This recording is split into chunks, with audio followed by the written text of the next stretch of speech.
এবং এই নির্বাচনে অনেক উথাল পাথাল আমরা দেখেছি, অনেক ওঠানামা আমরা দেখেছি। রাজ্য রাজনীতিতে বিভিন্নভাবে বদল হয়েছে এবং তারপর গত 16ই ফেব্রুয়ারি হয়েছে ভোট গ্রহণ। ভোট উৎসব যাকে বলা হয়, গণদেবতাদের উৎসব। তারপরেই কিন্তু ইভিএম বন্দী হয়ে পড়ে আছে গণদেবতাদের রায়। কি হতে চলেছে আগামী দিনে তা কিন্তু কথা বলবে আগামী 2রা মার্চ। ত্রিপুরার পাশাপাশি উত্তর পূর্বের আরো 2টি রাজ্যে আজকেই অর্থাৎ 27শে ফেব্রুয়ারি হয়েছে ভোট এবং একই সঙ্গে 2রা মার্চ 3টি রাজ্যে সেই ভোট গণনা। কি হতে চলেছে, কার পাল্লা ভারী, তা কিন্তু ইতিমধ্যেই কিছুটা হলেও কিন্তু আমরা আন্দাজ করতে পারছি। ত্রিপুরার কথাই যদি ধরে নেওয়া যাক, তাহলে দেখা যাচ্ছে যে বিভিন্ন সমীক্ষা উঠে এসেছে আমাদের সামনে। সেই সমীক্ষায় কিন্তু দেখা যাচ্ছে যে বর্তমানে যারা শাসক দল রয়েছে রাজ্যে, সেই শাসক দলের কিন্তু পাল্লা ভারী। এবং সেক্ষেত্রে যদি আমরা দেখি যে জোট তৈরি হয়েছিল রাজ্যে সিপিএম এবং কংগ্রেসের, তাদের ক্ষেত্রেও কিন্তু দেখা যাচ্ছে যে সমীক্ষা আমাদের সামনে উঠে এসেছে, তাতে কিন্তু তাদের যে আশা ছিল সেই আশা থেকে অনেকটাই কম কিন্তু বলা যেতে পারে আজকের দিনের এই সমীক্ষা। এছাড়া আরো যে দলগুলো রয়েছে তাতে রয়েছে তিপ্রামথা জনজাতি ফ্যাক্টর যাকে বলা হচ্ছে, সেই তিপ্রামথার ভোট পার্সেন্টেজ বা ধরুন আমরা যদি বলি তাদের যে সিট সংখ্যা, সেটাও কিন্তু যেটা আন্দাজ করা গেছিল সেই মতোই কিন্তু হয়েছে। আজকের এই সমীক্ষা কতটা মিলবে আগামী দিনের ভোট গণনায়, 2রা মার্চ কি হতে চলেছে, তার আগে আজকের এই সমীক্ষা কতটা প্রভাব ফেলবে রাজ্যের আপামর জনগণ থেকে শুরু করে শাসক দল বিরোধী দল, কেউ বলতে পারছে না। কিন্তু সমীক্ষায় যেটা উঠে এসেছে তার সঙ্গে হয়তোবা মিলেও যেতে পারে আগামী দিনের রাজ্য। আমরা আজকে কথা বলবো এই এক্সিট পোল নিয়ে। আজকে আমার সঙ্গে স্টুডিওতে রয়েছেন রাজ্যের বরিষ্ঠ সাংবাদিক তথা প্রেস ক্লাবের নবনিযুক্ত প্রেসিডেন্ট শ্রী জয়ন্ত ভট্টাচার্য। নমস্কার, প্রথমেই অভিনন্দন আপনাকে প্রেস ক্লাবের প্রেসিডেন্ট হওয়ার জন্য। এবং সেই সঙ্গে আমাদের সঙ্গে রয়েছেন সন্দীপ দত্ত চৌধুরী, যিনি রাজ্যের একজন বরিষ্ঠ আইনজীবী। নমস্কার, আপনাকেও স্বাগত কুরুক্ষেত্রের পর্বে। প্রথমেই আমি যাব জয়ন্ত বাবুর কাছে, যে বিষয়টা আপনার কাছে জানতে চাইবো, আজকের যে ফলাফল অর্থাৎ এক্সিট পোল আমরা যেটাকে বলছি, যে সমীক্ষা আমাদের সামনে উঠে এসেছে, তাতে দেখা যাচ্ছে যে শাসক দলের পাল্লা কিন্তু ভারী। এবং দেখা যাচ্ছে এই যে সমীক্ষা শুধুমাত্র একটা কিংবা 2টো জায়গা থেকে নয়, বেশিরভাগ জায়গা থেকে এই বিষয়টা কিন্তু উঠে আসছে। কি বলবেন আজকের এই সমীক্ষার বিষয়টা নিয়ে? প্রথমত যে এক্সিট পোল যেটা হয়, আমি অনেক সময়ই দেখেছি যে সেটা সত্যি হয়। হ্যাঁ, এবং এখনই আমার সামনে কিন্তু অনেকগুলো এক্সিট পোলের রেজাল্ট রয়েছে। হ্যাঁ, এবং এখানেও আমরা দেখছি যে বিভিন্ন রকমের রেজাল্ট উঠে এসছে। হ্যাঁ, কাজে সেখান থেকে একটা জিনিস বোঝা যায়, হ্যাঁ, যে মানে সেটা একটা ধারণা দিতে পারে। কিন্তু এটা যে ঠিক হয় তা নয় একেবারেই। হ্যাঁ, অনেক ক্ষেত্রেই দেখা গেছে যে এক্সিট পোলের যতগুলো দেখিয়েছে তার উল্টো হয়েছে। এবং এই এক্সিট পোল যেভাবে করা হয়, হ্যাঁ, তার ভিত্তিটা কি, সেটা নিয়েও একটা মানে প্রশ্ন তোলা যায়। কারণ তারা একটা কি করে, মানে এটা র্যান্ডমাইজ করে নেয়। হ্যাঁ, কিছু কিছু লোককে কিছু কিছু প্রশ্ন করে এবং সেই থেকে একটা গড় করে কিছু ইন্টারভিউজ নেয়, তার থেকে একটা ধারণায় চলে আসে। এবং সেগুলো করে কারা, যারা ত্রিপুরা সম্পর্কে মানে সম্যক কোনো ধারণা। হ্যাঁ, কাজে সেই দিক থেকে এক্সিট পোল মানে আমি নিজে যেটা ভেবেছি এতদিন ধরে, হ্যাঁ, আমি দেখছি যে এর সঙ্গে এর খুব একটা মিল নেই। নিশ্চয়ই। হ্যাঁ, কিন্তু সবগুলো এক্সিট পোলের রেজাল্টে এখানে দেখা যাচ্ছে যে একমাত্র জি নিউজ বলছে যে বিজেপি 29 থেকে 36টি পাবে, আর সবাই কিন্তু বিজেপিকে মানে 30-এর ওপরের থেকে আরো অনেক বেশি, এবং কেউ কেউ 45টা পর্যন্ত দেখিয়েছে। হ্যাঁ, তো সেটা যদি হয়, মানে এটা মানে অনেকটাই মানে অ্যাবসার্ড মনে হচ্ছে আমার কাছে। নিশ্চয়ই। হ্যাঁ, কিন্তু আপনি আমার যা ধারণা, হ্যাঁ আমি যেটা দেখেছি যে তিপ্রামথা, হ্যাঁ তিপ্রামথা তারা একটা মানে গ্রেটার তিপ্রাল্যান্ডের ডাক দিয়েছে এবং মানে 21 সালে মানে 2021 সালে তাদের উত্থান হয়েছে। এর আগে আইপিএফটি একটা ত্রিপুরাল্যান্ডের ডাক দিয়েছিল। ঠিক। হ্যাঁ, ত্রিপুরাল্যান্ডের দাবিটা ছিল যে Tripura tribal areas autonomous district council, মানে যেটা আমাদের রাজ্যের ভৌগোলিক অংশের মানে 2/3 স্থান দখল করে আছে, হ্যাঁ তাকে কেটে ফেলতে হবে ত্রিপুরার মানচিত্র থেকে। হ্যাঁ, এবং সেখানে একটা আলাদা রাজ্য হবে, হ্যাঁ যেটা হবে শুধুমাত্র ট্রাইবেলদের বা ইন্ডিজিনাস পিপুল বা এরকম বা জনজাতি, হ্যাঁ বা উপজাতি তাদের জন্য, হ্যাঁ যারা হচ্ছে সমস্ত জনসংখ্যার 3/1 ভাগ, অর্থাৎ 3/1 ভাগ লোকের জন্য হ্যাঁ 2/3 জায়গা ছাড়তে হবে। হ্যাঁ, এবং এর ফলে সারা ত্রিপুরাকে 7টি ভাগে ভাগ করতে হবে। হ্যাঁ, এবং ত্রিপুরার এক জায়গা থেকে আরেক জায়গায় যেতে হলে ত্রিপুরাল্যান্ডের ওপর দিয়ে যেতে হবে। হ্যাঁ, সেই দাবিটাই অ্যাবসার্ড।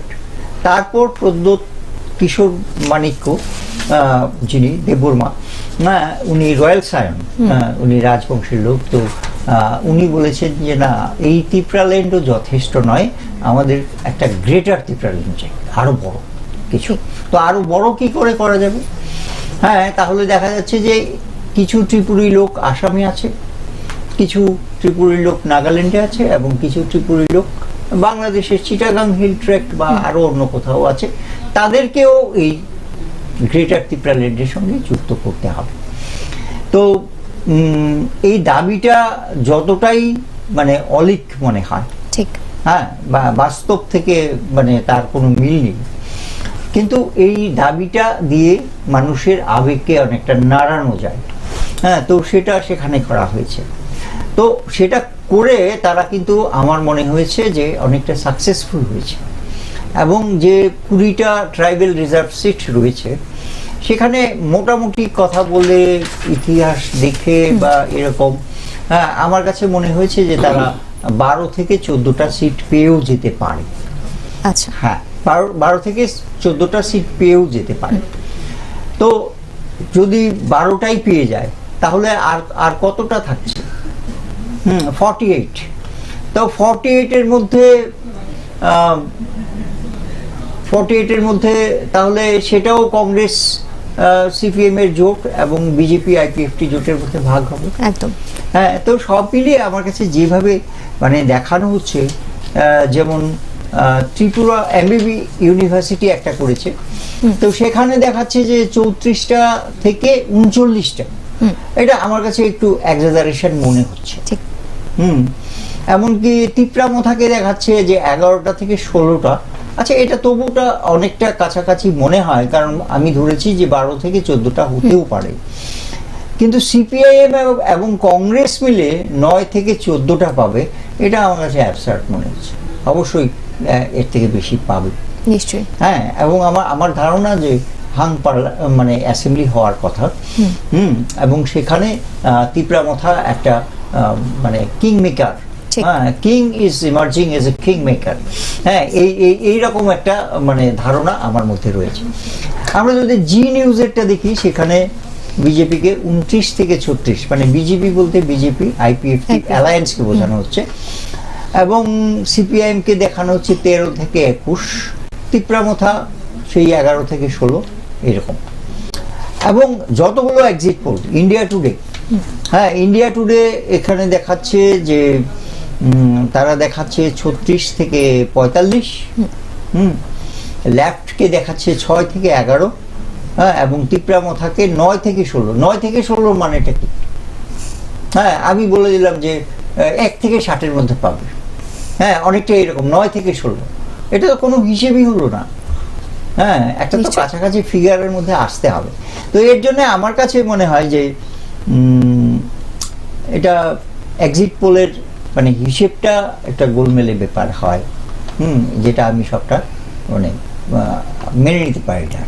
নিশ্চয়ই, কিন্তু যেটা আপনি যেটা বলেন আপনার কথাও ঠিক, কিন্তু আমরা দেখেছি যে বেশিরভাগ ক্ষেত্রে যেটা হয় যে যে বড় চ্যানেলগুলো বা ধরুন যে মিডিয়া হাউসগুলো যেগুলো সমীক্ষা করে, এক্সিট পোল দেয়, তার কিছুটা হলেও কাছাকাছি হয়, কারণ সাধারণ মানুষও কিন্তু ওই দিকেই তাকিয়ে থাকে যে তারাও ধারণা করতে পারে যে কি হতে চলেছে, এবং সেই বিষয়টার দিকে যদি আমরা চোখ রাখি তাহলে আমরা দেখব যে তাদের ধারণা বা তাদের যে এক্সিট পোল সেটা কিছুটা হলেও কিন্তু মিলে যায়। সেক্ষেত্রে কি বলবেন? না, সেটাই তো আমি বলছি যে অনেক সময় মিলে যায়, হ্যাঁ, অনেক সময় মিলে যায় না, হ্যাঁ, অনেক সময় মিলে যায় এবং অনেক সময় মিলে যায় না, হ্যাঁ, আমি সেই জায়গাটাই স্টিক করছি। কাজেই সেটাকে বেদ বাক্য হিসেবে ধরে নেওয়া যায় না। কিন্তু যেহেতু সবগুলো করেছে, এখানে আমাকেও মানে অনেকটা কনফিউজ করে ফেলেছে। ঠিক। ওই যে সংস্কৃতে একটা গল্প আছে না, যে একটা লোক একটা ছাগল কাঁধে করে নিয়ে যাচ্ছিল, তো পরপর 3-4জন বলল যে আপনি কেন কুকুর কাঁধে নিয়ে যাচ্ছেন? হ্যাঁ, তখন সে ছাগলটাকে নিচে ফেলে সে চলে গেল, হ্যাঁ, আর সেটা তারা লুটে নিল। তো এইরকম, কিন্তু সবাই মিলে এইরকম কেন করছে, এতটা মানে একটু বেশি বেশি আমার কাছে মনে হয়। নিশ্চয়ই। আমরা এবারে যাব সন্দীপ বাবুর কাছে, যে বিষয়টা নিয়েই আমরা কথা বলছি, যে এক্সিট পোল, এই আজকের যে এক্সিট পোল বিভিন্ন জায়গা থেকে উঠে এসেছে, সেই এক্সিট পোল নিয়ে আপনার কি মতামত? কতটা সঠিক হয়েছে এই এক্সিট পোল, বা যে রায় আমরা পেতে চলেছি 2রা মার্চ সেদিন, সেটার সঙ্গে এটার কতটা মিল থাকবে, কি বলবেন? এখন পর্যন্ত আমি যতটুকু স্টাডি করেছি, 18 সালে নির্বাচনও করেছিলাম, আমার বামপন্থী বন্ধুরা আমাকে অনেক গালমন্দ করেছিলেন যে দেওয়াল লিখন বামপন্থীরা পড়তে পারছেন না। এবারে এখন পর্যন্ত যতগুলো মানে এজেন্সি এই এক্সিট পোল করেছেন ত্রিপুরার নির্বাচন নিয়ে, তার মধ্যে যেগুলো আমার বন্ধুবর বললেন এগুলো আমাদের হাতে এসছে, যেমন ধরুন জি নিউজ, এমবিবি ইউনিভার্সিটি, ইন্ডিয়া টুডে, হ্যাঁ, সিমিলারলি আজ তাক, ওরা যারা করেছে তারা কিন্তু সবাই একসঙ্গে গিয়ে কিন্তু একই সেট আপ অফ পিপুলকে একই প্রশ্ন নিয়ে নিশ্চয়ই যাননি, তারা তাদের মতো করে ইন্ডিপেন্ডেন্টলি গেছেন। এতে সংখ্যার ব্যাপারে কন্ট্রাডিকশন আমার বন্ধু জয়ন্তবাবু যেটা করছেন এটা হতেই পারে, কারণ এক একজন এক এক রকম দিয়েছে।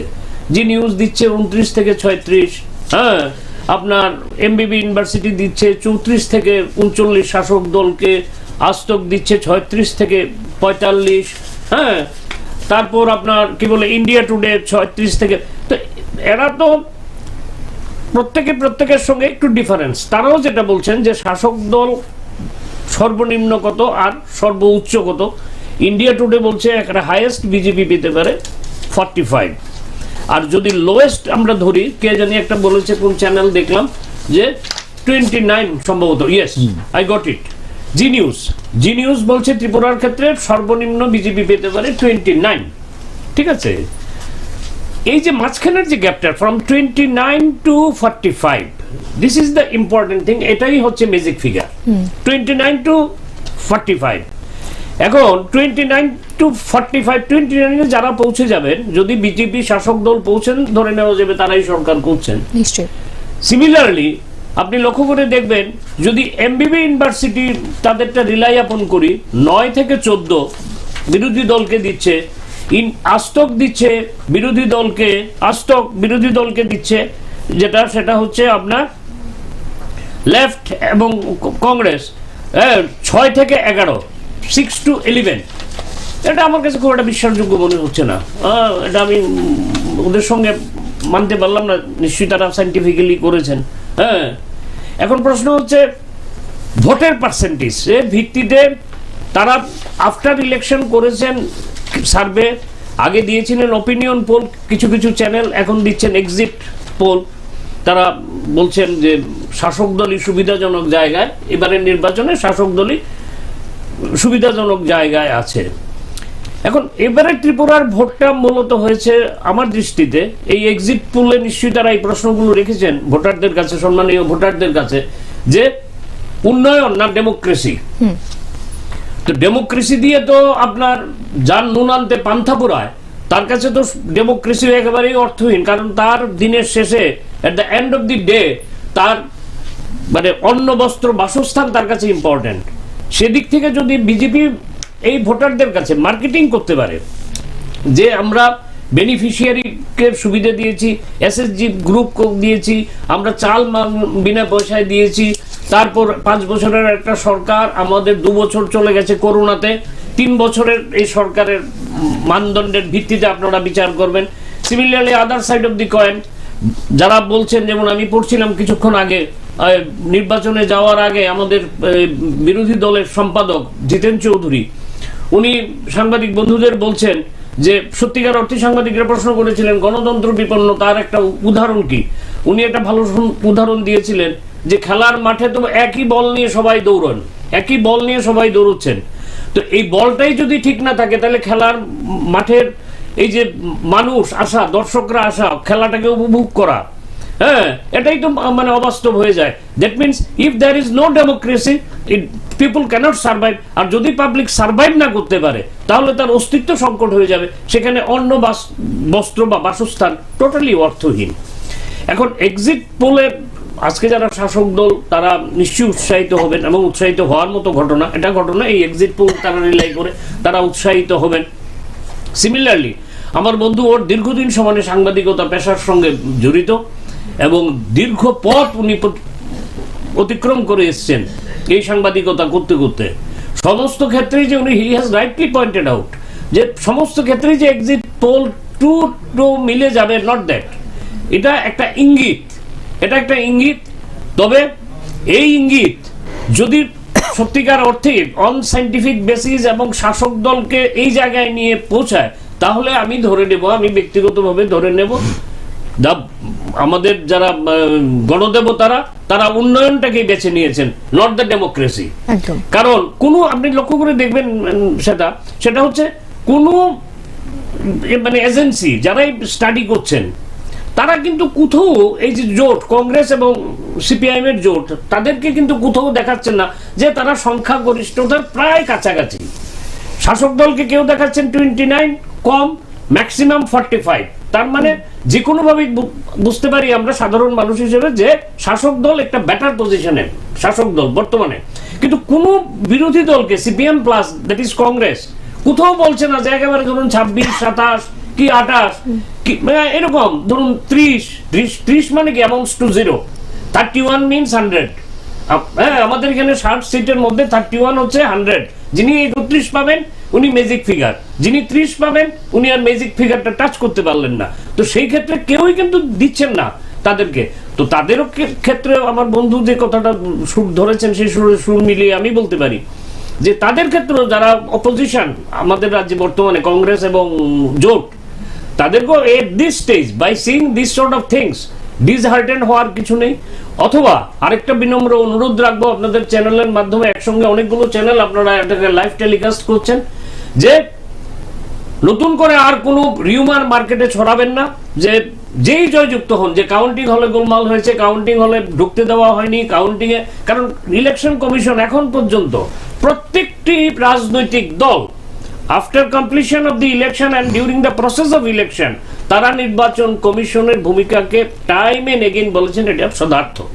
তো সেই ক্ষেত্রে আর শেষ বেলায় নির্বাচন কমিশনকে কলঙ্কিত না করার জন্য যারাই শাসক হবেন, যারাই বিরোধী হবেন, না করাটাই আমার মনে হবে শ্রেয়। কারণ এখন একটা রিউমার আজকে কালকের মধ্যে, আজকে রাত্রে থেকে ধরুন কালকের মধ্যে মাঝখানে একটি দিন ছড়িয়ে দেওয়া হতে পারে, দেখবেন কাউন্টিং, তাতে কি হবে?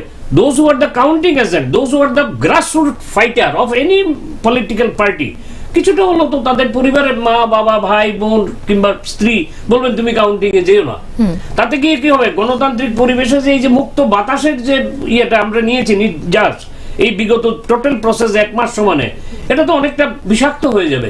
তাই যারাই রাজনীতি দল, শাসক দলও অত উৎসাহী হয়ে আমরা এসে গেছি দেখে নেবো, they should not utter this sort of things, or that যারা বর্তমানে আছেন কালকে তারা শাসক হতে পারেন, এই টোটাল রেজাল্টেই ভুল প্রমাণিত হতে পারে।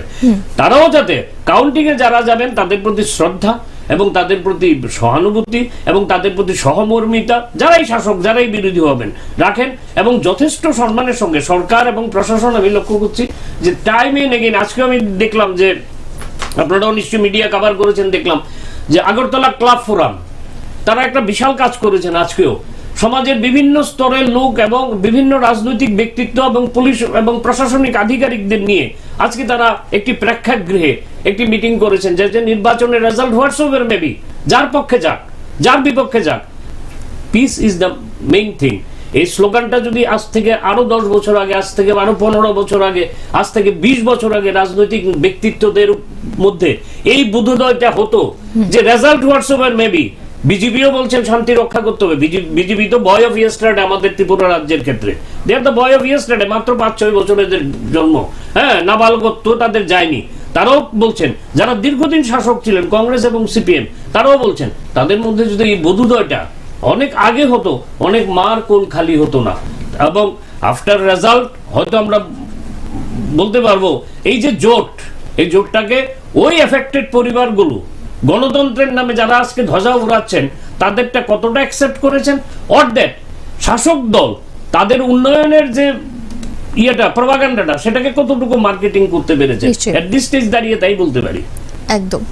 আমরা দর্শকদের জন্য অবগতির জন্য যেটা জানাবো যে কুরুক্ষেত্রের যে এক্সিট পোল আজকের এই অনুষ্ঠানের পরেই কিন্তু আমরা টেলিকাস্ট করব আপনাদের সামনে চলে আসবে কুরুক্ষেত্রের নিজস্ব যে এক্সিট পোল আমরা দেব আপনাদের সামনে।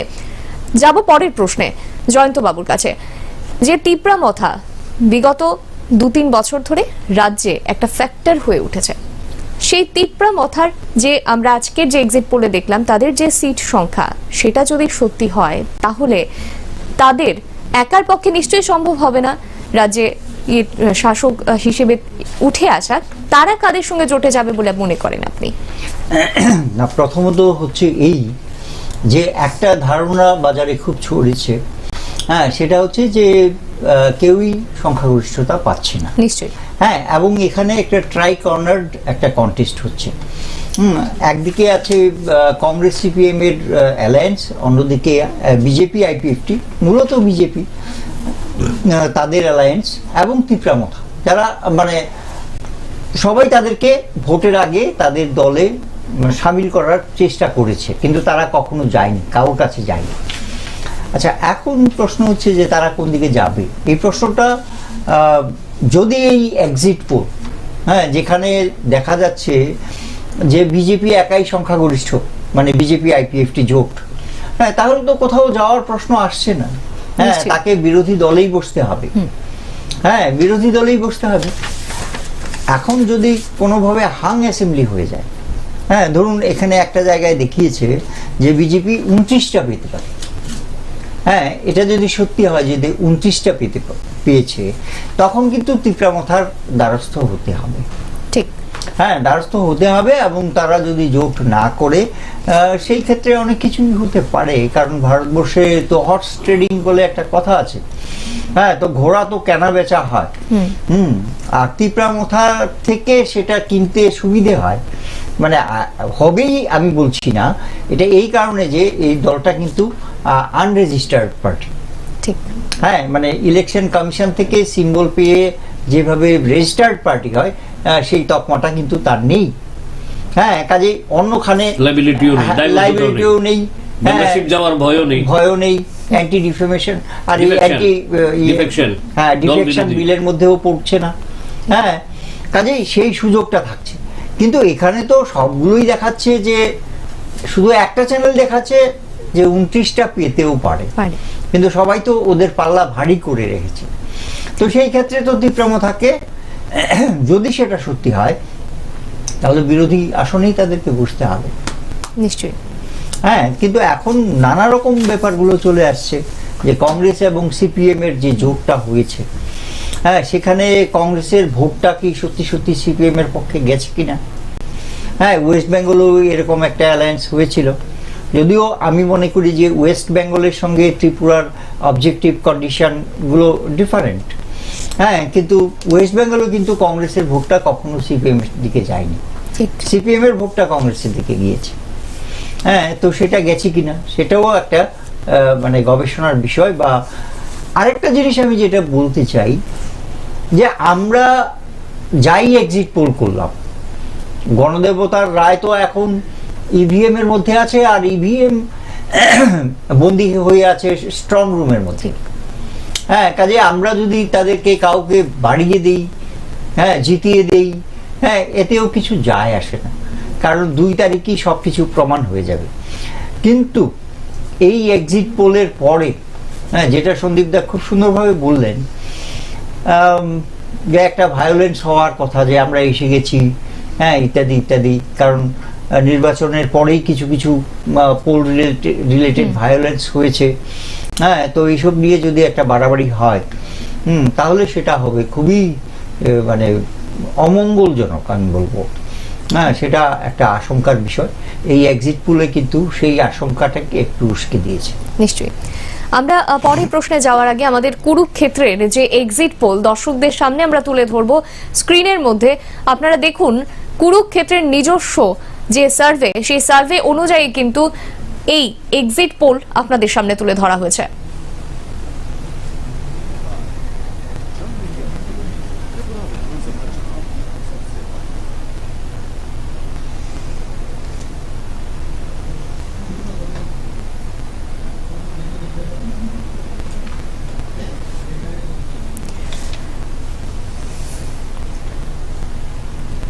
যে এক্সিট পোল আমাদের সামনে এসেছে কুরুক্ষেত্রের তরফে, সেখানে কিন্তু আমরা দেখতে পাচ্ছি যে বিজেপি অর্থাৎ শাসক দল, রাজ্যের যে শাসক দলের পাল্লা কিন্তু এক্ষেত্রে ভারী। আপনারা দেখতে পাচ্ছেন স্ক্রিনে যে 30 থেকে 35টা সিট কিন্তু পেতে পারে বিজেপি, এবং সেক্ষেত্রে যারা এর পরে রয়েছেন তিপ্রামথার সিটও কিন্তু এখানে 11 থেকে 16টা হতে পারে, স্ক্রিনে আপনারা দেখতে পাচ্ছেন। এবং সেই সঙ্গে রয়েছে আরেকটা যে দল সিপিএম এবং কংগ্রেসের এবারের যে জোট, অর্থাৎ আমরা ধরে নিতে পারি যে এক্ষেত্রে সিপিএম এরই পাল্লা ভারী, এবং সেই ক্ষেত্রে 9 থেকে 14টা সিট তাদের দখলে যেতে পারে। কুরুক্ষেত্রের এই নিজস্ব এক্সিট পোল আপনাদের সামনে রয়েছে, আপনারা দেখতে পাচ্ছেন যে এক্সিট পোল, সেই এক্সিট পোলের যে সিট সংখ্যা বিজেপির ক্ষেত্রে 30 থেকে 35টা, সিপিএম এর ক্ষেত্রে 9 থেকে 14টা, এবং তিপ্রামথার ক্ষেত্রে 12 থেকে 16টা সিট কিন্তু তারা পেতে পারে বলে কিন্তু ধারণা করা হচ্ছে। কিন্তু কি হতে চলেছে বা কি হতে পারে সে বিষয়টা কিন্তু মার্চের 2 তারিখ যেদিন ভোট গণনা, সেদিন কিন্তু আমাদের সামনে একেবারেই স্পষ্ট হয়ে যাবে। আমরা তুলে ধরার চেষ্টা করেছি যে এক্সিট পোল আমাদের কুরুক্ষেত্রের কি হতে পারে। আপনারা দেখছেন সরাসরি আপনাদের স্ক্রিনে।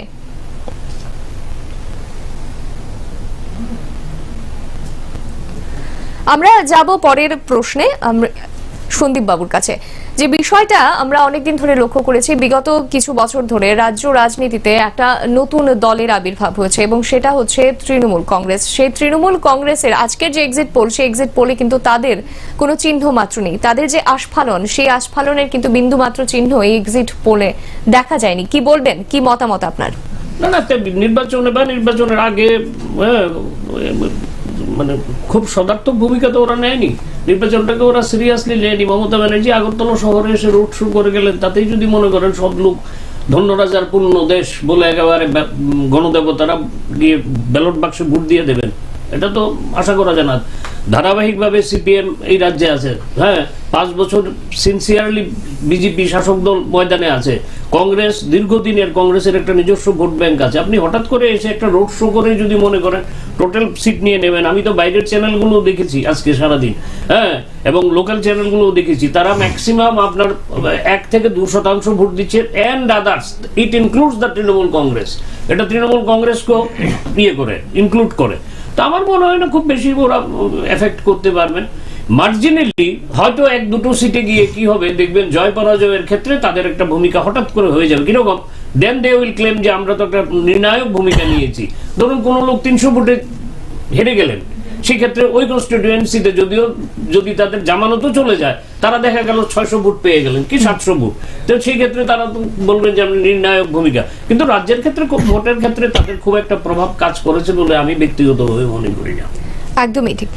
জয়ন্তবাবুর কাছে যে বিষয়টা নিয়ে যাব, যে আমরা দেখেছি যে আজকের যে এক্সিট পোল আমাদের সামনে এসেছে, তাতে কিন্তু দেখা যাচ্ছে যে সিপিএম, এক্ষেত্রে সিপিএম এর যে এক্সিট পোল রয়েছে, সেক্ষেত্রে তাদের যে সিট সংখ্যা 9 থেকে 14টা এখানে দেখানো হচ্ছে। এবং সেক্ষেত্রে আমরা যদি ধরি যে সিপিএম এবং কংগ্রেসের যে জোট তৈরি হয়েছিল, সেই জোটের ক্ষেত্রে সিপিএম এরই কিন্তু পাল্লা ভারী। সেক্ষেত্রে কংগ্রেসের ভূমিকা ঠিক কোথায়, কি বলবেন? যেখানে এটা 9 থেকে 14টা একটু বেশি কম মনে হচ্ছে আমার কাছে। মানে সাধারণভাবে আমি বলছি। ঠিক। আর মানে কংগ্রেস কটাই বা পেতে পারে। প্রথম কথা হচ্ছে যে 20টা রিজার্ভ সিটে তো ওদের কোনো কিছু নেই, একটাও পাওয়ার কথাও নয়।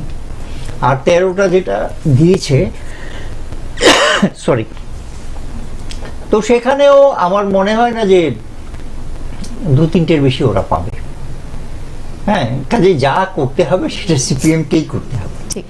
হ্যাঁ, তাদের কিন্তু সংগঠন রয়েছে মানে উপজাতি জনগোষ্ঠীদের মধ্যেও এবং বাঙালিদের মধ্যেও, কিন্তু সেখানে একেবারে মানে ওদের কেউ বলছে 6 থেকে 11টা বা কেউ বলছে এরকম, এটা আমার কাছে একটু বেশি কম মনে হচ্ছে। সেটা কিন্তু একটা জিনিস এটাও ঠিক যে সবগুলো চ্যানেল যেভাবে মানে এটা বলছে তাদের এক্সিট পোল, মানে সেখানেই একটা মানে সন্দেহ উকি মারছে। ঠিক। হ্যাঁ, যে তারা যেভাবে সার্ভেটা করেছে, যদিও ওটা মানে র্যান্ডমাইজ করে করা হয়েছে, হ্যাঁ, কিন্তু ওই যেটা সন্দীপদা বললেন যে ওরা তো ডিফারেন্ট গ্রুপ অফ পিপলের কাছে গিয়েছিল। নিশ্চয়ই। একটা জিনিস হতে পারে either they are very motivated, আর না হলে তারা এক্স্যাক্টলি এটাই পেয়েছে। হ্যাঁ, তো আমার মনে হয় না যে কেউ কারোর সঙ্গে শেয়ারিং করেছে। মানে এটা করবে না অন্তত। নিশ্চয়ই। হ্যাঁ, প্রফেশনালি দেখতে গেলে তো সেই দিক থেকে একটা তো মানে আমার নিজস্ব ধারণাটাকে একটু পাল্টে যাচ্ছে। যেটা আমি বলছি যে হাং পার্লামেন্ট হওয়ার সম্ভাবনা এবং তীব্রামথা যেদিকে যাবে, তারাই মানে সরকার গঠন করবে। হ্যাঁ, বা এরকম 20 থেকে 25টাও যদি বিজেপি পায় তাদের পক্ষে সরকার গড়াটা অনেক বেশি সুবিধাজনক। হ্যাঁ, যেটা সিপিএম এর থেকে মানে নয় বেশি, সিপিএম সেটা করতে পারবে না। এটা পারবে না এই কারণে, যদি তীব্রামথা যাবেই বা কেন সিপিএম এর কাছে, হ্যাঁ, কারণ কনস্টিটিউশনাল সলিউশন তো সিপিএম এই মুহূর্তে দিতে পারছে না। সেটা আর একটা হচ্ছে যে জানি না, অনেক ক্ষেত্রেই আমাদের মানে দেশে অভিযোগ থাকে যে টাকার খেলা হয়, তো সেখানেও তারা পিছিয়ে যাবে। তো এই রকম মনে হচ্ছে আর কি। নিশ্চয়ই। আমরা নিয়ে নেব একটা ছোট্ট বিরতি, এবং বিরতির পরে কিছু গুরুত্বপূর্ণ ডেটা নিয়ে আসবো আপনাদের সামনে। সঙ্গে থাকুন কুরুক্ষেত্রের।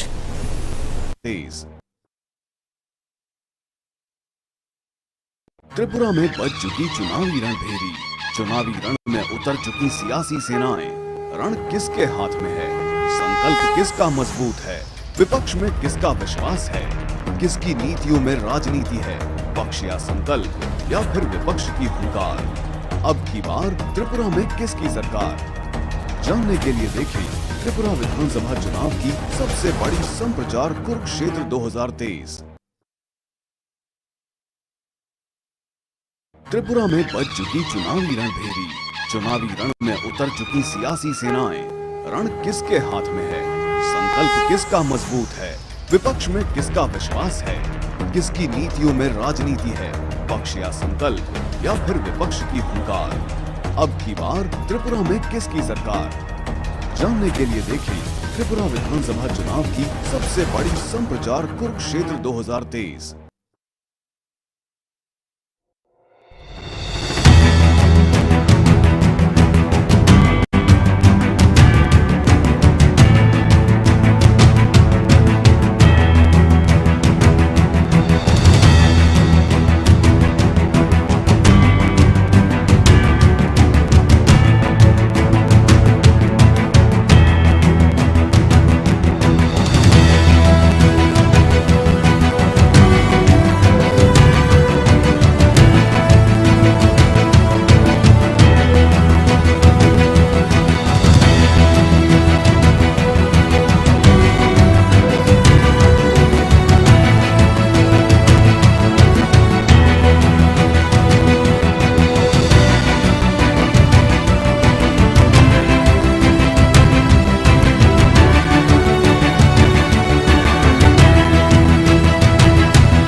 এলাম বিরতির পর আপনারা দেখছেন কুরুক্ষেত্র 2023।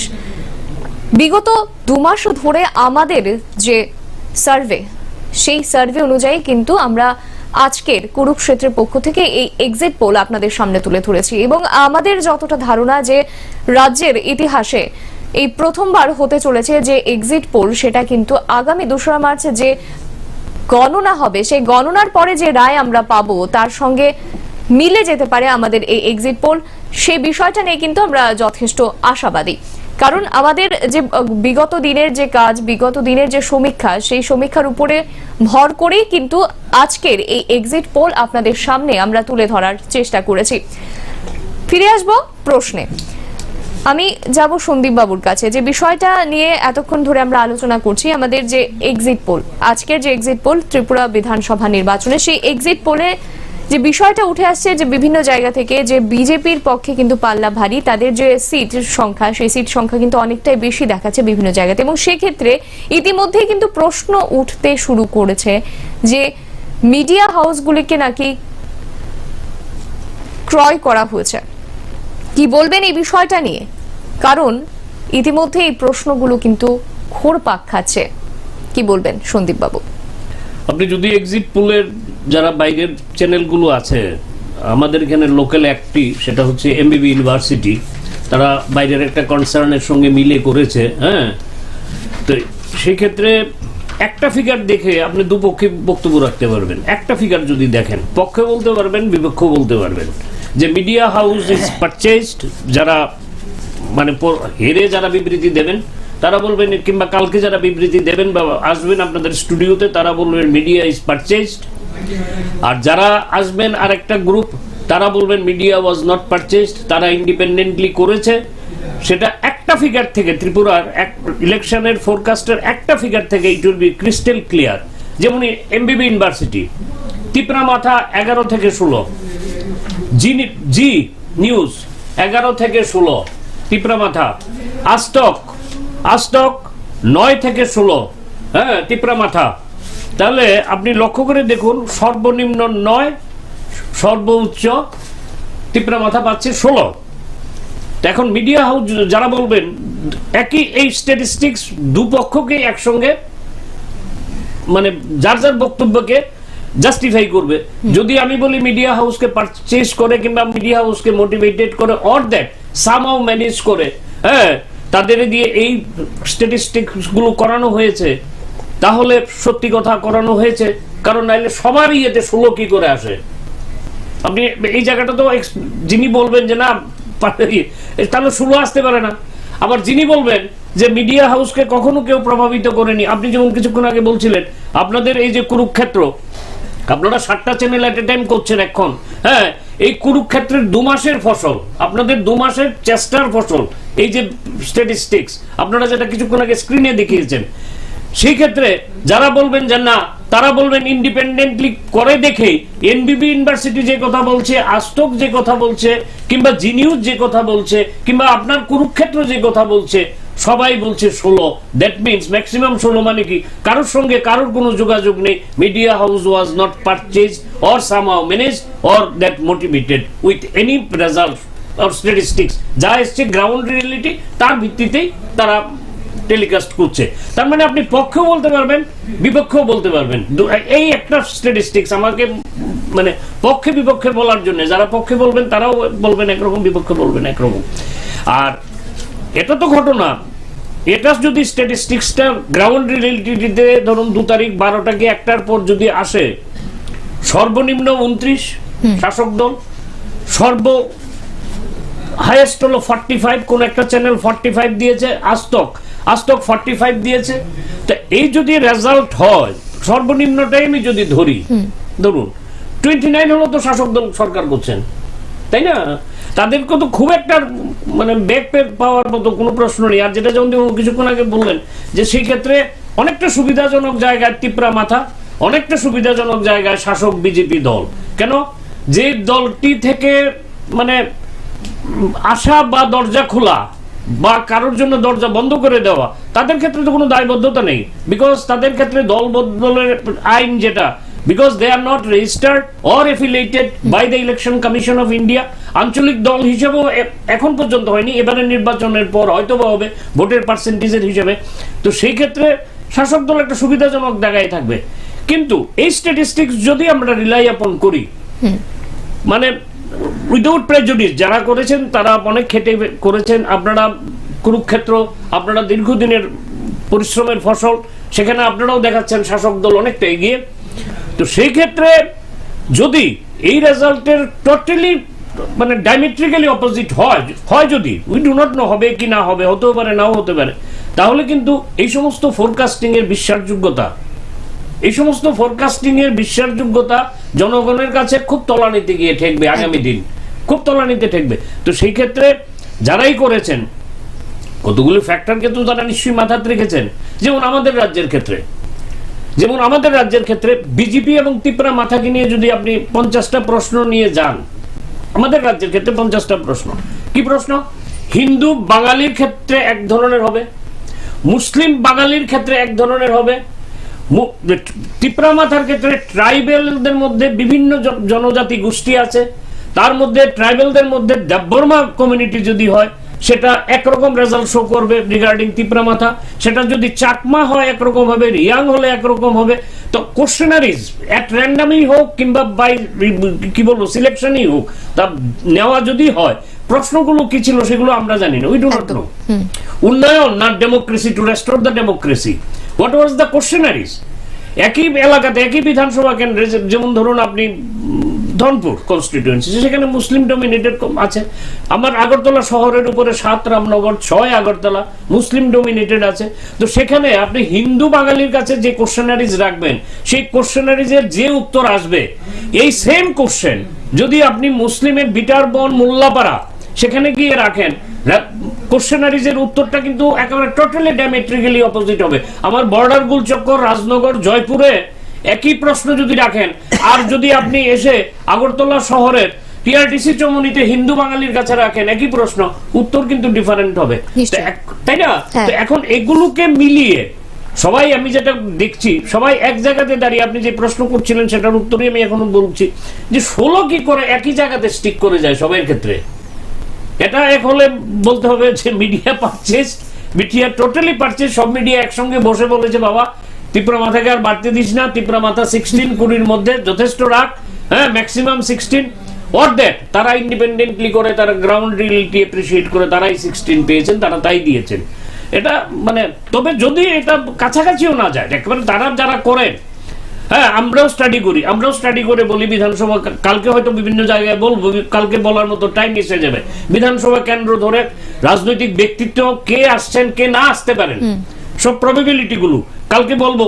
হ্যাঁ, তো সেই ক্ষেত্রে আপনাকে লক্ষ্য করতে হবে যে এই যে স্ট্যাটিস্টিক্স গুলোর কাছেও যদি গিয়ে আমরা যারা ক্যামেরা বলছি, যদি আপনারা কুরুক্ষেত্র করেছেন বিভিন্ন সার্ভে, স্যাম্পল সার্ভে করে কাছাকাছিও যদি না যেতে পারেন, যেমন ধরুন আপনি সর্বনিম্ন শাসক দলকে দিয়েছেন সমস্ত সবাই 29, এখন যদি 26-27 শাসক দল না যেতে পারে, কম, আর ওইদিকে দিয়েছেন 45, এখানে যদি অ্যাটলিস্ট 40-র কাছাকাছি, টুয়ার্ডস 40, হ্যাঁ যদি না যেতে পারেন, অ্যাটলিস্ট 38-39-এর কাছেও যদি না যেতে পারেন, বিশ্বাসযোগ্যতা প্রশ্নের সামনে এসে যাবে। নিশ্চয়ই। একই প্রশ্ন নিয়ে আমি যাব জয়ন্তবাবুর কাছে, যে বিষয়টা বারবার কিন্তু উঠে আসছে যে মিডিয়াকে কেনা হয়েছে, সেই বিষয়টি নিয়ে আপনার কি মতামত? সাধারণ মানুষের কাছে কি বার্তা যাবে এই প্রসঙ্গটা নিয়ে?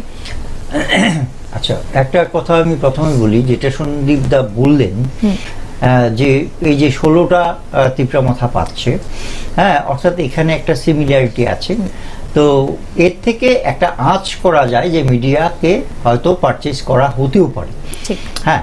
কিন্তু এই সম্পর্কে আমি একটা বলি যে এক্সিট পোল যারা করে সেটা কিন্তু মিডিয়া হাউসটা করে না, হ্যাঁ, এবং সরাসরি জার্নালিস্টরাও কিন্তু এর সঙ্গে যুক্ত থাকে না, হ্যাঁ। যারা সার্ভে করে, যারা সমীক্ষা করে, হ্যাঁ, তারা কিন্তু সাংবাদিক নয় মূলত, হ্যাঁ, তারা রিসার্চার, হ্যাঁ, এবং সেটা একটা প্রসিডিউর তৈরি করা হয়, এবং মানে র্যান্ডম সার্ভের ভিত্তিতে সেটা করা হয়, হ্যাঁ। মিডিয়া তাহলে কি করে?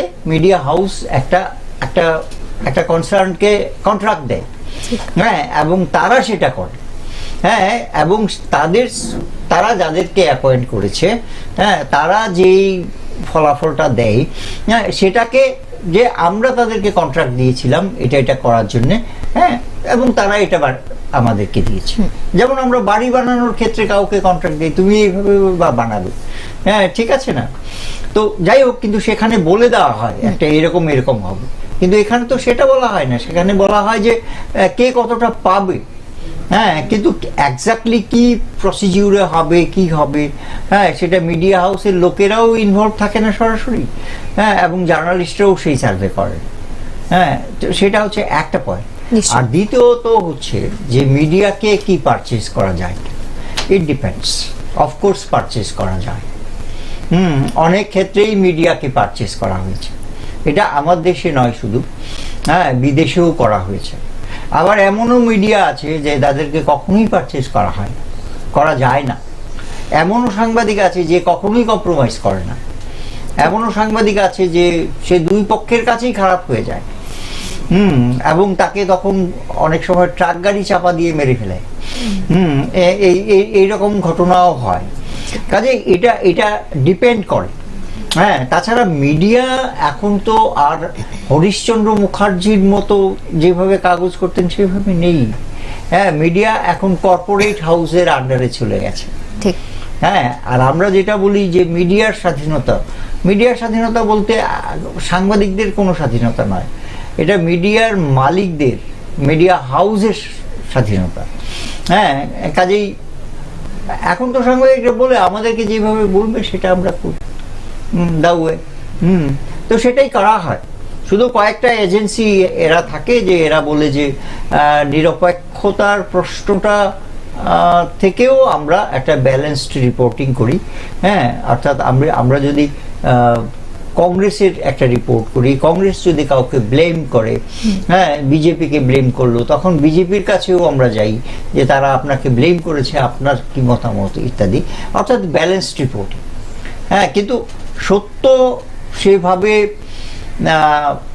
উদ্ঘাটন হয়তো অনেক পরে, অনেক ইনভেস্টিগেশনের মাধ্যমে। কাজে মিডিয়াকে কেনা যায় না, হ্যাঁ, কেনা হয়েছে কিনা সেটা আমি বলছি না, হ্যাঁ, কিন্তু media can be purchased and there are many medias which can never be purchased, হ্যাঁ। মানে দুটো ইনস্ট্যান্সই কিন্তু পৃথিবীতে রয়েছে। কিন্তু সেই প্রসঙ্গটা যদি আমরা দেখি যে এক্সিট পোলের প্রসঙ্গে যে প্রশ্নটা আমি আপনার কাছে রেখেছি, যে সাধারণ মানুষের কাছে বার্তাটা ঠিক কি পৌঁছাচ্ছে, মানুষ বিশ্বাস করে মিডিয়াগুলোকে, সেক্ষেত্রে বার্তাটা তাদের কাছে ঠিক কি রকম পৌঁছাবে বলে মনে করছে? না, প্রথম কথা হচ্ছে যে আমি সেটাই একটু খোলসা করে বললাম, হ্যাঁ, যে মিডিয়া হাউস যেটা করছে, তো সেটা হয়তো সার্ভে রিপোর্টের পরে যদি তারা সেখানে কোনো ধরনের ম্যানিপুলেশন করতেও পারে, হ্যাঁ, কারণ যারা সার্ভে করে তারা একরকমের রিপোর্ট দিয়ে, ঠিক, হ্যাঁ। আমি মানে আমার জীবনেও এরকম অনেক ঘটনা আছে, এটা আমি একসময় টেলিভিশনে কাজ করতাম, তো আমি খুব সংক্ষেপে সেটা বলছি। তো আমি একটা ডকুমেন্টারি করতে গেছি, তো সেটা শিলচর, মণিপুর এবং মিজোরামের মাঝখানে টিপাইমুখ ড্যামের ওপরে। তো সেখানে আমার মানে সেটা একটা সরকারি চ্যানেলে সেটা প্রকাশিত হয়েছিল। তো আমার বক্তব্যটা ছিল এই, হ্যাঁ, যে এই যে ড্যাম হচ্ছে এর ফলে ডেভেলপমেন্ট হচ্ছে, কিন্তু এর থেকেও গুরুতর হচ্ছে যে সেখানকার মানুষকে উচ্ছেদ করা হচ্ছে, ঠিক, হ্যাঁ। তো সেটা আমি বলতে চেয়েছিলাম, কিন্তু পরে যখন আমি নিজে এই ডকুমেন্টারিটা দেখছি তখন আমার কাছে মনে হয়েছে এটা কি আমি করেছি, কারণ সেখানে শুধু উন্নয়নের কথা বলা হয়েছে, যে এখানে যদি ড্যাম হয় তাহলে সেখানে কিভাবে বিদ্যুৎ উৎপন্ন হবে, হ্যাঁ, কি হবে, সেখানে সেচের জল কিভাবে পাবে, কিন্তু মানুষগুলো যে উচ্ছেদ হচ্ছে সেই জায়গাটা কেটে দেওয়া হচ্ছে, হ্যাঁ। কাজে manipulation can be even after survey, হ্যাঁ, এটাও হতে পারে। ঠিক। কাজে মিডিয়া একেবারেই যে মানে হয় না তা নয়, হ্যাঁ, আবার কোনো কোনো মিডিয়া আছে যারা সত্যের পূজারী, যাদেরকে মানে কখনোই পারচেস করা সম্ভব। একদমই। আমরা আলোচনা প্রায় শেষ পর্যায়ে চলে এসেছি। আমি সন্দীপ বাবুর কাছে যে বিষয়টা নিয়ে যাব, যে আমরা দেখেছি আমাদের যে ভোটগুলো হয় সেই ভোটগুলোর মধ্যে কিন্তু অনেকগুলো ফ্যাক্টর কাজ করে। যেমন ধরুন সেক্ষেত্রে রয়েছে মহিলা ভোটাররা, বা ধরুন মুসলিম ভোটাররা, জনজাতি ভোটাররা, সেই সঙ্গে যারা নতুন প্রজন্মের ভোটার রয়েছে তারাও কিন্তু একটা বড় ফ্যাক্টর হিসেবে কাজ করে। আজকের যে এক্সিট পোল আমাদের সামনে এসেছে, সেই এক্সিট পোলে এই ফ্যাক্টরগুলো কিভাবে কাজ করেছে বলে মনে করছেন আপনি?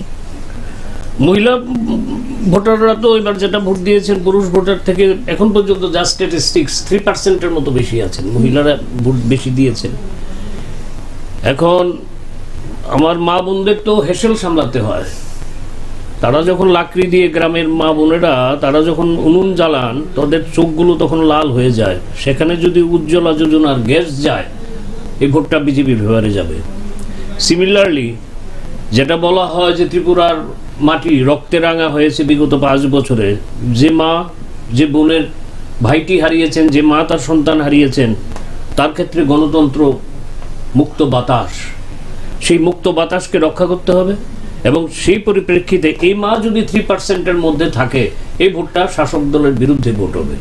তো আবার সিমিলারলি যেটা শাসক দল বলছেন স্বসহায়ক গ্রুপ, আগে যেটা খুব নগণ্য পরিমাণে ছিল, এখন প্রায় 3 লক্ষর কাছাকাছি, যেটা আমি দেখছিলাম স্ট্যাটিস্টিক্স, প্রায় 3 লক্ষর কাছাকাছি স্বসহায়ক গ্রুপ, মহিলাদের সেলফ হেল্প গ্রুপ যেগুলো, এগুলো করে দেওয়া হয়েছে। এই মহিলারা যদি মনে করেন যে এগিয়ে এক কদম এই সরকারের উন্নয়নমূলক কাজের মধ্যে আমাকেও শরিক করেছে, আমি তার অংশীদার, এই 3% ভোট এই মহিলারা নিশ্চয়ই শাসক দলের ফেভারে দেবেন। আবার যে মহিলা আগরতলা শহরের আস্তাবল মাঠ ভর্তি করতেন, গ্রাম পাহাড় থেকে এসে বিনিময়ে একদিনের রেগার কাজ, সেই মহিলা আজকে জিপিএস সিস্টেম বুঝেন না, সেই মহিলা যখন দেখবেন রেগার কাজ অনেকটা অংশে সংকুচিত হয়ে এসছে রাজ্যের ক্ষেত্রে, কেননা এখন জিপিএস সিস্টেম, আগে একই পুকুর কাটা হতো, এই পুকুরকে আবার ভরা হতো, একই গ্রামীণ এলাকায় রাস্তা হচ্ছে, এই রাস্তাকে আবার কাটা হতো, তার মধ্যে সোলিং। তো এই মহিলা আলটিমেটলি এত বোঝার দরকার নেই, গ্রামের যে প্রত্যন্ত গ্রামের যে প্রান্তিক মহিলা দাঁড়িয়ে আছেন, উনি এই 3%-এর মধ্যে যদি থাকেন, যিনি আস্তাবল মাঠ ভরাতেন, তার ভোটটা কিন্তু শাসক দলের বিরুদ্ধের ভোট, এই 3%। So this is most important. Now your second question, সেটা হচ্ছে নতুন ভোটার। নতুন ভোটার প্রায় মোর দেন 3 লাখ, সম্ভবত 3,65,000 বোধ হয় এরকম, হ্যাঁ, ডিটেইলি আমার কাছে স্ট্যাটিস্টিক্সটা নেই। এই নতুন ভোটাররা তারা এই গণতন্ত্র বাঁচাও, গণতন্ত্র বাতাস, তারা বুঝে হায়দ্রাবাদ, তারা বুঝে ব্যাঙ্গালোর, তারা বুঝে চেন্নাই, তারা বুঝে চণ্ডীগড়, তারা বুঝে দিল্লি, তারা ইভেন ওয়েস্ট বেঙ্গলের কলকাতাও বুঝে না। They are concern about corporate sector. আমার ফ্যামিলিতে অনেক যতগুলো বিয়ে হয়েছে, সব ছেলেমেয়েরা অল্প বয়সের ছেলে, বিলো 30ও আছে, all are serving in the corporate sectors. some of them are high ups of the corporate sector. এখনের ছেলেবেলা যারা নিউ জেনারেশন, যেটা আপনি বলছেন, নিউ জেনারেশন শুধু এগিয়ে বলো এক কদম বন্দে মাতরম, হ্যাঁ, কিংবা বন্দে বন্দে মাতরম মাতরম, তারা they are not concern about this things. অথবা হ্যাঁ, লড়াই লড়াই লড়াই চাই, লড়াই করে বাঁচতে চাই, এ লড়াই করবে কে, তুমি আমি আবার কে, বামপন্থীদের সেই যে স্লোগান, তারা দে আর নট কনসার্ন। তারা কনসার্ন হচ্ছে আমার পজিশনটা, who will secured my position, আমাকে কে সিকিউরড রাখতে পারবে, আইদার রাহুল গান্ধীর ভারত জোড়ো অর মোদির উন্নয়ন, either of this two I am to choose. তো এই যে নতুন ভোটাররা, তারা যদি উন্নয়নের পক্ষে ভাবেন, কর্পোরেট চিন্তাধারা ভাবেন, কর্পোরেট দুনিয়ার সঙ্গে অ্যাটাচড হন, কিংবা স্বপ্ন দেখেন, হ্যাঁ, এইমস, তারা যদি স্বপ্ন দেখেন, হ্যাঁ, আইআইটি খড়গপুর, তারা যদি স্বপ্ন দেখেন আইআইটি ব্যাঙ্গালোর, তারা শাসক দলের পক্ষে ভোট দেবেন। আর তারা যদি ওই পুরানো যে সিস্টেম, পুরানো যে আমাদের স্লোগান, যেটা আমরা যুবক বয়সে করতাম, মানে আমাদের বন্ধু বান্ধবরা করতেন, হ্যাঁ, যে গিয়ে বলো এক কদম, কিংবা লড়াই লড়াই লড়াই চাই, তাহলে তারা গণতন্ত্রকে বুকের বাতাস মনে করে এই ভোটটা শাসক দলের বিরুদ্ধে নতুন ভোটাররা দেবেন। তো আমার ধারণা এই নতুন ভোটারের ক্ষেত্রে বিজেপি একটা সুবিধাজনক জায়গায় থাকবে নতুন ভোটারের ক্ষেত্রে। এবং স্ট্যাটিস্টিক্স কালকের মধ্যে ধরুন বেরিয়ে যাবে, পার্সেন্টেজ অফ ভোট আপনি লক্ষ্য করে দেখবেন। পার্সেন্টেজ অফ ভোট যদি আমি দেখি, এমবিবি ইউনিভার্সিটির পার্সেন্টেজ অফ ভোট দিচ্ছে 49%, তার কাছে যে যারা দাঁড়িয়ে আছেন বিরোধী দল হিসেবে 29%। তো পার্সেন্টেজ অফ ভোটটাও একটা কিন্তু ভাইটাল ফ্যাক্টর। একদম। হ্যাঁ, তার মানে কি এই যে 3% ভোট আপনি যেটা বললেন এবং নতুন ভোটার ট্রেন্ডটা যদি দেখা যায় এই 49, কারণ বিজেপির আপনি যদি লক্ষ্য করেন এটা কিন্তু বিজেপির এককভাবে বলছে গত নির্বাচনে বিজেপির ভোট ছিল 43%, গত নির্বাচনে বিজেপি 43%, আইপিএফটি 7.5%। আর তার আগের নির্বাচন যদি দেখেন আপনি 2013 সালে বিজেপির ভোটের পার্সেন্টেজ 1.5%। সেখান থেকে তাদের একটা অ্যাব্রাপ্টলি গ্রাফটা অনেক উপরে উঠে গেল এক স্লোগানে। ত্রিপুরা রাজ্যের মানুষ স্লোগান খুব খায়, এক স্লোগান চলো পাল্টাই, এই জায়গাতে চলে গেল। এখন যারা দেখাচ্ছেন প্রায় 50% কাছাকাছি সেটা বিজেপির একক, এবং তাহলে ধরে নিতে হবে এই যে ডেমোক্রেসি টু বি রেস্টোর্ড এবং এই রাজ্যে মানুষের বাক স্বাধীনতা নাই, সংবিধান অচল, সেই জিনিসটা তাহলে পাবলিক খায়নি। এবং 43% থেকে যদি 49 বা 50-এর কাছাকাছি বিজেপি চলে যায় তাহলে ধরে নিতে হবে ওই মহিলা ভোটাররা, ওই নিউ ভোটাররা, ওই আপনার কি বলে কর্পোরেট সেক্টরের যারা স্বপ্ন দেখেন তাদের ভোট বিজেপিকে হেল্প করেছে। আদারওয়াইজ এই পার্সেন্টেজ অফ ভোট হতে পারে না। আমি মনে করি যে যারা সার্ভেগুলো করেছেন, আপনারাও যারা করেছেন সার্ভেগুলো, আপনারা নিশ্চয়ই দিস আর দ্য কোশ্চেনারিজ, ন্যাচারাল কোশ্চেনারিজ, যে নতুন ভোটার হবেন, যে মহিলা ভোট দিতে যাচ্ছেন, কারণ সরকারি স্ট্যাটিস্টিক্স ইলেকশন কমিশনের যে 3% বেশি ভোট দিয়েছেন পুরুষ থেকে বেশি মহিলারা, সেক্ষেত্রে এই ভোটটা তো যদি এই পার্সেন্টেজটা ঠিক কাছাকাছি থাকে, একেবারে অ্যাবসলিউট তারাও বলছেন না যারা এইগুলো করেন যে আমরা 100-তে 100 বলছি, এটা সাম এরার থাকতেই পারে, প্লাস মাইনাস। এখন প্লাস মাইনাসটা যদি মাইনাসটা খুব বেশি হয় তাহলে এগুলো বিশ্বাসযোগ্যতা হারাবে, আবার প্লাসটাও যদি খুব বেশি হয় বিশ্বাসযোগ্যতা হারাবে। কারণ এখানে দেখিয়ে দিয়েছে আপনি একটি চ্যানেল একখানে 9 to 14, মানে বিরোধী দল 9 to 14, কেউ দেখাচ্ছে 13 to 21, হ্যাঁ, কেউ দেখাচ্ছে আপনার কি বলে 6 to 11। তার মানে বিশ্বাসযোগ্যতা যদি কমে যায় কিংবা অ্যাব্রাপ্টলি বেড়ে যায় বিশ্বাসযোগ্যতা হারাবে। এই স্ট্যাটিস্টিক্স গুলো নিয়ে কাউন্টিং হলে যাওয়ার আগে মনোবল হয়তোবা কোনো শাসক দল অথবা বিরোধী দলের মনোবলের মধ্যে একটা আঘাত তৈরি করতে পারে। এবং সেই ক্ষেত্রে যতই আমি বলি ক্লাব ফোরাম মিটিং করুক, হল থেকে বেরিয়ে কিন্তু তখন আর ওই জিনিস থাকবে না, বলবে আবার লড়াই চাই। এই লড়াই করতে গিয়ে যাতে কোনো মার বুক খালি না হয়, কোনো বোনের স্মৃতির সিঁদুর যাতে মুছে না যায়। আমরা শুভবুদ্ধি সম্পন্ন মানুষ হিসেবে এই জায়গায় দাঁড়িয়ে অ্যাজ অন ডেট আপনাদের এই 7টি চ্যানেলের এট এ টাইম চলছে, তাতে একটাই আবেদন রাখতে পারি, আমার বন্ধু জয়ন্তবাবু নিশ্চয়ই সেম রেজলিউশন, আমাদের একটা দায়বদ্ধতা আছে, আমাদের কথা মানুষ বিশ্বাস করেন, অনেকে মানেন অনেকে মানেন না, কেউ মনে নেন কেউ মেনে নেন। তো যেই মনে নেন কিংবা মেনে নেন তাদের কাছে আবেদন রাখবো এই ক্ষেত্রে একটা সদার্থক ভূমিকা নিয়ে আগামী দিনে যারাই ক্ষমতায় আসবেন বিরোধী দলকে যথেষ্ট সম্মানের সঙ্গে যাতে দেখেন। একদম। অসংখ্য ধন্যবাদ আপনাদের দুজনকেই, জয়ন্তবাবু এবং সন্দীপ বাবু, আমাদের সঙ্গে এক্সিট পোল নিয়ে যে আলোচনা, সেই আলোচনায় আসার জন্য, আমাদের অনুরোধ রাখার জন্য। নমস্কার আপনাদের দুজনকেই। এক্সিট পোল বিগত বহুদিন ধরেই যে বিষয়টা নিয়ে চাপা উত্তেজনা বিরাজ করছিল আপামর রাজ্যবাসীর মধ্যে, 16ই ফেব্রুয়ারির পর অনেকটা দিন কেটে গেছে, 2রা মার্চ ভোট গণনা কি হতে চলেছে তার কিন্তু আগাম ইঙ্গিত আজকের এই এক্সিট পোলে আমরা চেষ্টা করেছি আপনাদের সামনে তুলে ধরার, এবং এই আলোচনা প্রসঙ্গেও কিন্তু আপনাদের সামনে অনেকটা বিষয় কিন্তু স্পষ্ট হয়ে গেছে। কি হতে চলেছে 2রা মার্চ কিন্তু আমরা সেটা জানতে পারবো, কারণ স্ট্রং রুমে বন্দী রয়েছে ইভিএম, এবং সেই ইভিএম এ বন্দী রয়েছে গণদেবতাদের রায়। রাজ্যে আগামী দিনে কে বসতে চলেছে ক্ষমতার মসনদে, কুরুক্ষেত্রের টিম কিন্তু আমরা বিগত দিনে অনেকটাই কাজ করেছি, একেবারে গ্রাসরুট লেভেল থেকে কিন্তু আমরা তুলে ধরার চেষ্টা করেছি আপনাদের সামনে যে কি চাইছে রাজ্যবাসী। সর্বোপরি যে বিষয়টা আপনাদের দর্শকদের সামনে আমাদের যে অনুরোধ থাকবে, যে শান্তি শৃঙ্খলার কথা বারবার উঠে এসেছে, এই গণনা পরবর্তী সময়েও যেন এই শান্তি শৃঙ্খলা বজায় থাকে রাজ্যে, সেটাই কিন্তু আমরা আশা করব আপনাদের কাছে। আপাতত এই পর্যন্তই, দেখতে থাকুন কুরুক্ষেত্র 2023। त्रिपुरा में बज चुकी चुनावी रणभेरी, चुनावी रण में उतर चुकी सियासी सेनाएं। रण किसके हाथ में है, संकल्प किसका मजबूत है, विपक्ष में किसका विश्वास है, किसकी नीतियों में राजनीति है, पक्ष या संकल्प या फिर विपक्ष की हुंकार। अब की बार त्रिपुरा में किसकी सरकार, जानने के लिए देखें त्रिपुरा विधानसभा चुनाव की सबसे बड़ी संप्रचार कुरुक्षेत्र 2023